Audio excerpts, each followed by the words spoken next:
सुधा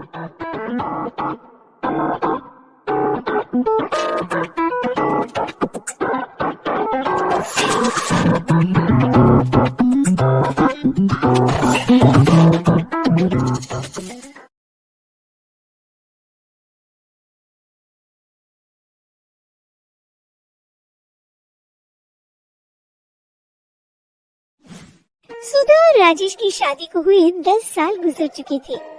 कई अस्पतालों के चक्कर काटने और मंदिरों में माथा टेकने के बावजूद उन्हें संतान का सुख नहीं मिल पाया था कि फिर एक रात वो दोनों किसी मंदिर से लौट रहे थे कि तभी रास्ते के किनारे उन्हें एक छोटा बच्चा रोता हुआ दिखाई देता है।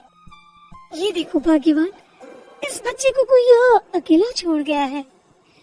अरे यहाँ तो दूर दूर तक कोई दिखाई नहीं देता। शायद भगवान चाहता है कि इस बच्चे की परवरिश हम करें। तुम बिल्कुल सही कहती हो, इस बच्चे को यहाँ छोड़ना ठीक नहीं है। इसे हम अपने साथ घर ले जाएंगे। राजेश और सुधा उस नवजात शिशु को अपने घर ले जाते हैं और उसकी परवरिश शुरू कर देते हैं। लेकिन कुछ समय बाद सुधा माँ बन जाती है और एक बेटे को जन्म देती है। वक्त के साथ साथ दोनों बच्चे बड़े होने लगते हैं, लेकिन सुधा अपनी सारी ममता अपने सगे बेटे राहुल पर लुटाने लगती है। आज हमने अपने बेटे राहुल का एडमिशन इस शहर के सबसे बड़े स्कूल में करवाया है। और गोपाल, उसे कहाँ पढ़ाओगी? अरे वो पढ़ के क्या करेगा, उसका तो पढ़ाई में मन ही नहीं लगता, सारा दिन मस्ती करते रहता है। इसका एडमिशन करवा के तो सिर्फ पैसों की बर्बादी ही होगी। इस तरह सुधा गोपाल को पढ़ाती लिखाती नहीं है और गोपाल गैरेज में काम करने जाने लगता है। वक्त के साथ साथ दोनों लड़के बड़े हो जाते हैं और राहुल की शादी हो जाती है। माँ जी, आप काम करने में कितनी सुस्ती दिखाती हैं। खाना खाते समय तो आपके हाथ बड़े ही तेज चलते हैं। 2 वक्त की रोटी तो मजे से खा लेती हो, पर कभी सोचा है कि वो खाना कहाँ से आता है? आधे घंटे के अंदर ये काम खत्म हो जाना चाहिए। हे भगवान, ये डायन मेरे ही नसीब में लिखी थी। घर के सारे काम मुझसे करवाते हैं, इसने तो मेरा जीना हराम कर रखा है। पर अपना दुख कहूँगी तो किससे? मेरा बेटा तो इसी के तल में चाटता है। क्या सोचा था और क्या हो गया। फिर एक दिन, ये लो, हमारी शिमला की टिकट आ गई है, तुम जाने की तैयारी शुरू कर दो। अरे मैंने तो सारी तैयारी पहले ही कर ली है। अरे बेटा, मैं और तेरे बाबूजी भी कब से वैष्णो देवी जाना चाहते हैं, हमें भी एक बार दर्शन करा ला। अब तो तुम्हें अपने दफ्तर से छुट्टी भी ले ली है तो हम साथ चलेंगे ना। माँ, तुम मेरी छुट्टियाँ खराब करना चाहती हो क्या? हर दिन तो तुम बीमार रहती हो। तुम क्या चाहती हो, तुम्हें अपने साथ ले जाकर मैं एंजॉय करूंगा कि तुम्हें लेकर वहाँ अस्पतालों के चक्कर लगाता फिरूंगा? ये तो क्या कह रहा है बेटा, भला अपनी माँ से कोई इस तरह बात करता है? अरे वाह माँ जी, उम्र हो चली है और घूमने फिरने का शौक अभी तक गया नहीं। बेकार की बातें करके हमारा मूड खराब मत करिए। चुपचाप घर में पड़ी रहिए और हमारे वापस आने तक घर का ख्याल रखिएगा, समझी? अगले दिन राहुल अपनी पत्नी को लेकर शिमला घूमने चला जाता है।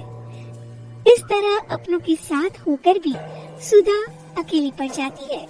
हालांकि गोपाल अपने माता पिता की सेवा करता था, लेकिन सुधा तो अपने बेटे राहुल के मुंह में अंधी थी। ठीक 1 महीने के बाद, सुनिए जी, अब हम ये घर बेच देते हैं और मेरे मायके में घर लेके वहीं रहेंगे। वैसे भी मेरा मन यहाँ नहीं लगता। मैंने तो आपको हमारी शादी के वक्त ही कह दिया था ना कि मैं ज्यादा दिन यहाँ नहीं रहूंगी, याद है ना आपको? अरे हाँ मेरी जान, मुझे सब याद है। भला आज तक मैंने तुम्हारी कोई बात टाली है? तुम जब कहोगी हम ये घर बेच कर चले जाएंगे। चलो चलो चलो, मुस्कुरा के दो मेरी जान। आखिरकार वो दिन आ जाता है। हाय राम, ये तो क्या कह रही हो? हम दोनों को घर से निकाल रही है। अरे ये मत बोल, हम तेरे सास ससुर हैं। अरे राम, तुम तो ऐसे कुछ कहता क्यों नहीं?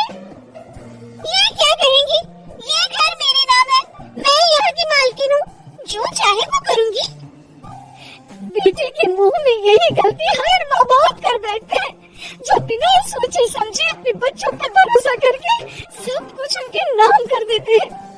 हमसे भी यही गलती हो गई, वरना आज ये दिन ना देखना पड़ता। अब तो देख लिया ना, चलिए अपना बोरिया बिस्तरा उठाइए और यहाँ से चलते बनिए।